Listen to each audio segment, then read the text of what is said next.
Olá pessoal, sejam bem-vindos de volta. Aqui é a Adriana e você está no canal Tour Literário. E no vídeo de hoje eu vou compartilhar com vocês todos os livros que eu li no mês de dezembro. No total foram 7 livros, para a gente poder concluir o ano de leituras por aqui. E no próximo vídeo eu vou fazer aquele balanço e compartilhar quais foram as melhores leituras de 2022. Bom, então vamos lá. O primeiro livro eu já tinha até comentado no vídeo em que eu falei das leituras em andamento. Essa leitura ela já estava concluída. Vou deixar o link aqui no box de informações, que é A Filha do Capitão, do Pushkin, literatura russa de alta qualidade, uma história que prende muita atenção, uma escrita fluida, tem um ritmo dinâmico, muitas coisas acontecem aqui que acabam prendendo a nossa atenção, e é aquele tipo de leitura que você lê num dia ou no final de semana. Super recomendo para ler nas férias também. Além de ser uma leitura prazerosa, a gente aprende aqui com o livro. E tem um vídeo em que eu comento mais sobre esse livro. Enfim, todos os vídeos que eu comentar que já tem aqui no canal, eu vou deixar os links disponíveis aqui embaixo no box de informações. Bom, o próximo livro que eu li foi uma grande surpresa para mim. Eu confesso que eu não dava nada por esse livro, eu achava que era apenas uma história sobre amizade, que é Não Me Abandone Jamais, do Kazuo Ishiguro, e eu fiquei muito surpresa com a quantidade de temas interessantes abordados aqui nesse livro. Não é à toa que Kazuo Ishiguro ele é Prêmio Nobel de Literatura, realmente foi um livro que me impressionou, eu dei 5 estrelas, favorito. E é aquele tipo de livro que dá até mesmo para fazer leitura coletiva, pela quantidade de assuntos que nós temos aqui, importantes para serem discutidos. Falando um pouquinho mais aqui sobre a obra, Kazuo Ishiguro ele nasceu em Nagasaki, no Japão, em 1954. Então, quando a gente fala em Nagasaki, a gente logo lembra da Segunda Guerra Mundial. É uma cidade marcada pela tragédia da bomba atômica. Então, isso vai refletir na vida do autor e também nas suas obras. Então, a guerra é um tema que ele traz como pano de fundo em suas obras. Aqui ele também menciona principalmente o pós-guerra, quando o avanço científico ele ultrapassa aqui na história os limites da ética, da bioética, da moral, e como isso vai impactar na vida humana e também na sociedade. Então, quando ele traz esse tema em que a ciência ela avança para além dos limites da moral, da bioética, da ética, o livro ele acaba se expandindo e permitindo que a gente discuta outros aspectos no campo religioso, no campo jurídico, e isso enriquece muito a obra. Uma outra marca do Kazuo Ishiguro e que a gente também encontra em outras obras é a memória. Então nós temos aqui a personagem Cat, que também é narradora. Ela vai resgatar as suas memórias, então ela vai transitar aqui entre o passado e o presente para poder entender tudo o que aconteceu, toda essa trajetória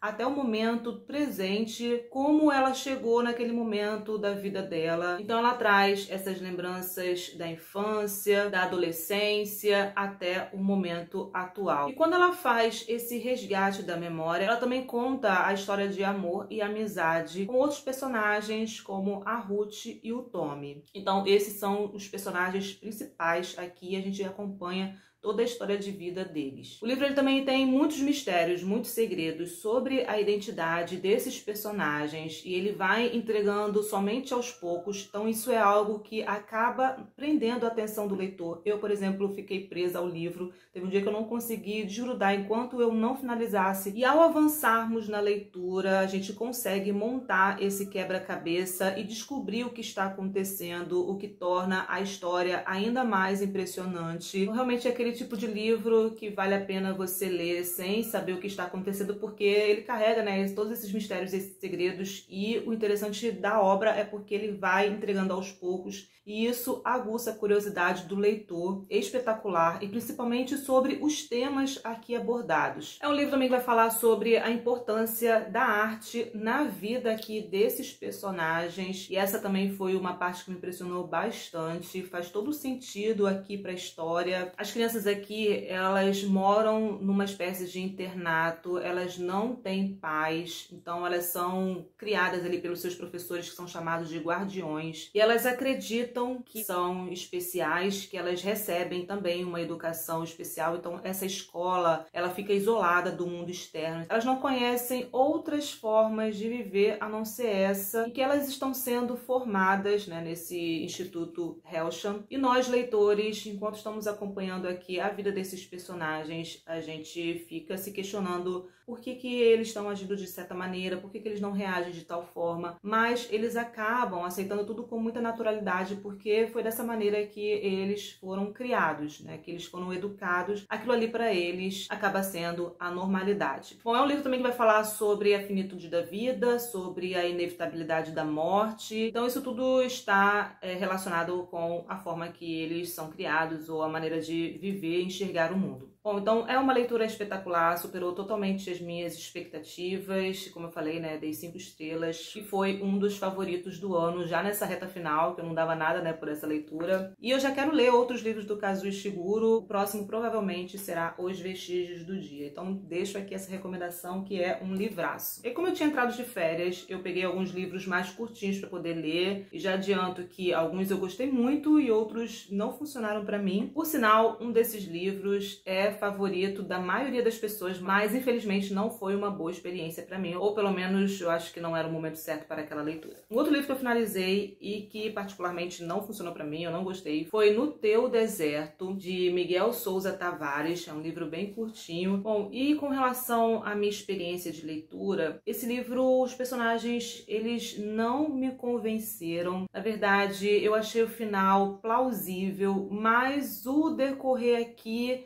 da história eu achei os personagens fracos, vamos dizer assim. E além disso, a história que me prendia, que era o clímax aqui, deixou muito a desejar, pelo menos nessa minha experiência de leitura. Aqui nós temos um jornalista que ele vai resgatar da sua memória uma viagem que ele fez há muito tempo. E nessa viagem ele vai conhecer uma mulher que ele se interessou muito e a gente vai acompanhar exatamente isso. O momento que eles se conhecem e também a viagem que eles fizeram pelo deserto do Saara. E no começo vai mostrar os conflitos entre eles, então não tinha uma compatibilidade ali entre as duas personalidades. Ele tentava ali se mostrar o líder do grupo, que sabia o que estava fazendo, que era melhor ali para todos. Ele tratava essa moça que chamada Cláudia, que por sinal era bem mais nova que ele, com uma certa fragilidade que estava sobre a sua proteção. Então a gente vai ter primeiramente o ponto de vista sobre essa viagem e também sobre a sua relação com a Cláudia. E a gente vai acompanhar se essa relação ao longo da viagem ela vai acontecer ou não. Só que tem uma parte aqui exatamente no deserto em que eles vão passar por uma situação bem difícil e que poderia ser o ápice dessa história. Realmente para mim ficou muito fraco. Um outro momento também que eu achei fraco na história, quando a obra ela vai trazer um segundo momento sobre o ponto de vista dela. Então ela vai passar a narrar o que ele já contou, mas agora a partir do ponto de vista dela. Então isso também acabou ficando repetitivo, porque ela vai contar praticamente a mesma história. E eu também achei que não mudou o tom da personagem. Era como se fosse ainda o mesmo personagem. Eu não senti mudança na personalidade dessa voz feminina. E na verdade para mim ficou repetitivo porque exatamente eu não consegui ver essa mudança dessa personagem, a voz, né, dessa personagem feminina. Então para mim ficou naquela sensação de que é uma obra que teria tudo para ser uma excelente experiência de leitura, mas deixou a desejar em alguns pontos. É interessante também porque a história aqui ela conta o que poderia ter sido e acabou não sendo, e se tivesse acontecido, como que estaria a vida desses dois personagens. Mas a presença da Cláudia na vida dele foi muito marcante, por isso ele vai fazer esse resgate na sua memória, da sua viagem, e ele vai ficar sabendo o que aconteceu com eles dois após essa aventura no deserto do Saara. Então é isso, eu sempre recomendo para que vocês leiam e tirem as suas próprias conclusões, tenham a sua própria experiência de leitura, porque pode ser que ela funcione para você. A próxima leitura concluída, dei 5 estrelas, favoritei, gente, que livro engraçado,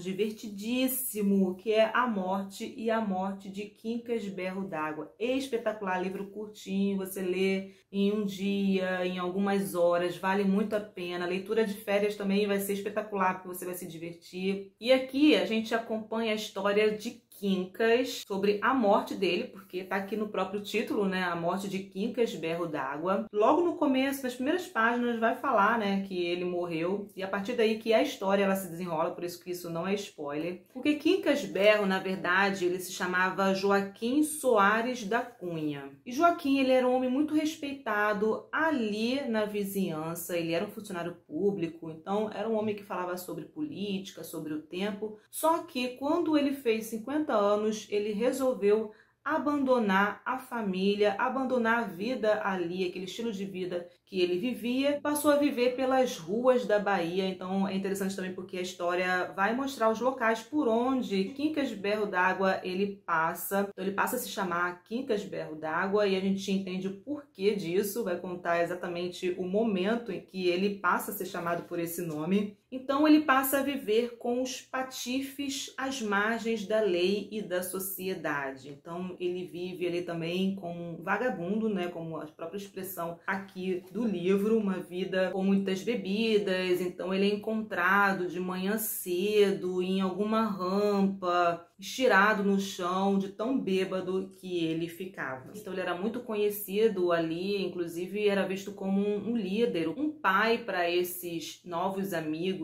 de bebida, daqueles que eram considerados a ralé. Enfim, mas o livro ele começa a partir da morte de Quincas Berro, e a parte mais interessante nesse começo é que a família ela vai contar uma versão sobre a morte dele, e quando ela conta essa versão, ela vai resgatar a imagem do Joaquim, daquele homem respeitado, nobre da sociedade. Então é como se a família estivesse matando definitivamente Quincas Berro, que ele não existe mais, e resgatar para a sociedade, naquele momento do velório, do enterro, a imagem que iria sobressair, que iria prevalecer e ficar na memória das pessoas era do Joaquim e não do Quincas Berro d'Água. Por outro lado, os amigos de rua, eles vão contar, né, uma versão diferente da família e dizer como que foi a morte dele. Só que a história ela vai se desenrolar, a gente vai acompanhar a relação do protagonista, né, com a família, o que o motivou a fazer essa reviravolta na vida dele. Então é uma história assim muito interessante, é um livro curtinho, não vou falar mais nada para não dar spoiler, super recomendo, uma leitura excelente. O próximo livro, como eu falei, é o favorito da maioria das pessoas, tem uma nota altíssima no Scooby e para mim não funcionou, acho que não foi o momento para essa leitura, que é Relatos de um Gato Viajante. E assim, não tem nada de errado com o livro, realmente foi o meu envolvimento com a história que não funcionou. Ao longo da leitura eu fui ficando impaciente para acompanhar a história dos personagens.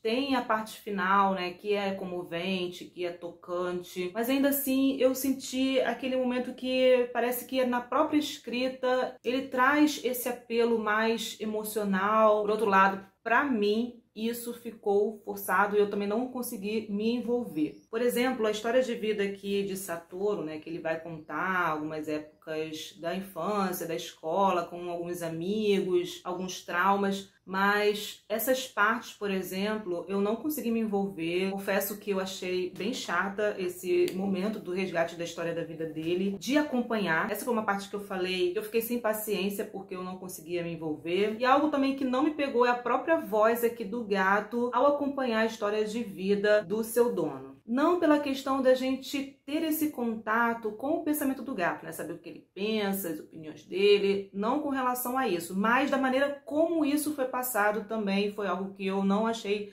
natural, foi algo que pra mim soou artificial e não convincente. Mas gente, como eu falei, né, essa foi a minha experiência naquele momento da leitura. Pode ser que eu faça uma releitura, que eu tenha uma outra percepção, mas eu estou sendo bem sincera com vocês e nesse momento o livro ele não funcionou pra mim. O próximo livro que eu li foi uma história muito dolorosa de ler, mas uma escrita espetacular, que é O Lugar Escuro, da Heloísa Seixas. O que acontece? Aqui você tem um tema muito difícil muito sofrido, e a gente, quanto leitor, a gente não percebe na sua escrita que ela está tentando fazer com que a gente chore ou se emocione. Ela desenvolve isso com tanta fluidez, com tanta clareza, com tanta naturalidade, que deixa a leitura muito bonita, muito tocante, apesar de sofrida, e a gente acaba se envolvendo com os próprios dilemas, que o tema em si já é muito difícil de você ler, e consequentemente a gente se envolve com a história. Então aqui a narradora, ela vai contar que a mãe, ela teve o mal de Alzheimer, então ela vai mostrar exatamente como que foi esse momento na vida da mãe e tudo que elas passaram juntas. Então é um tipo de leitura que prende a nossa atenção já nas primeiras páginas, por ter uma escrita arrebatadora, tocante, com um tema doloroso, e faz com que a gente tenha vontade de continuar aqui a leitura para saber o que vai acontecer com os personagens. E é uma escrita fluida, simples,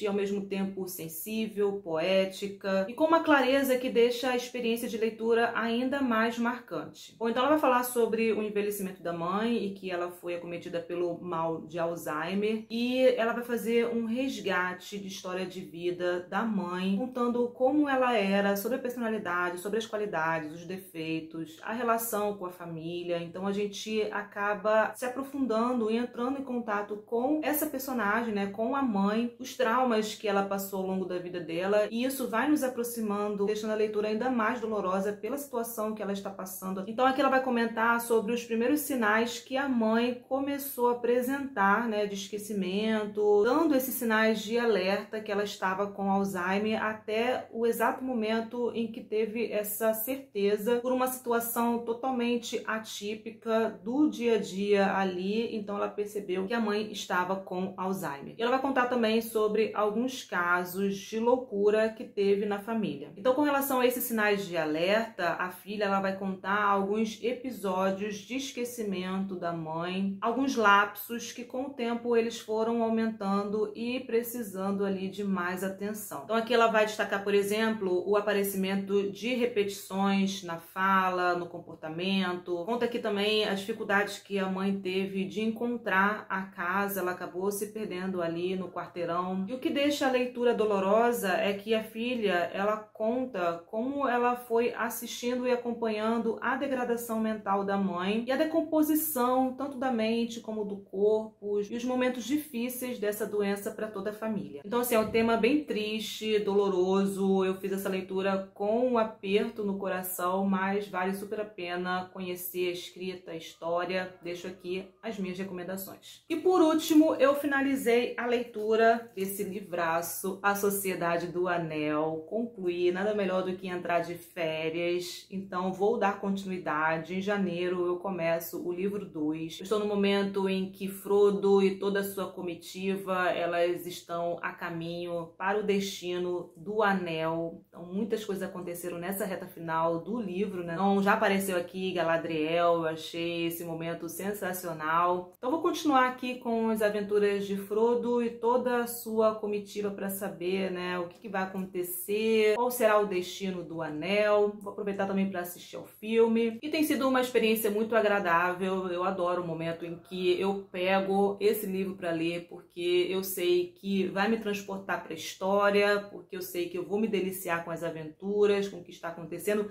A descrição aqui dos lugares por onde eles passam, os perigos que eles correm, toda a tensão que ele vai desenvolvendo, toda a atmosfera. Esse livro ele é espetacular e com certeza vou finalizar essa saga do Senhor dos Anéis. Bom, então é isso, pessoal. Essas foram as minhas últimas leituras de dezembro. Bom, e se vocês já leram algum desses livros, deixe aqui nos comentários como que foi sua experiência de leitura. Caso tenha se interessado, todos os links estarão disponíveis aqui embaixo no box de informações. Lembrando que comprando através dos links, você ajuda o canal com uma pequena comissão sem pagar nada mais por isso. Caso tenha gostado desse vídeo, não deixe de curtir e compartilhar, porque isso ajuda bastante na divulgação do canal. E se você é novo por aqui, aproveite para se inscrever, ativar as notificações para receber dicas de livros e também acompanhar a programação do canal. Obrigada pela companhia, desejo um feliz ano novo e a gente se encontra em 2023.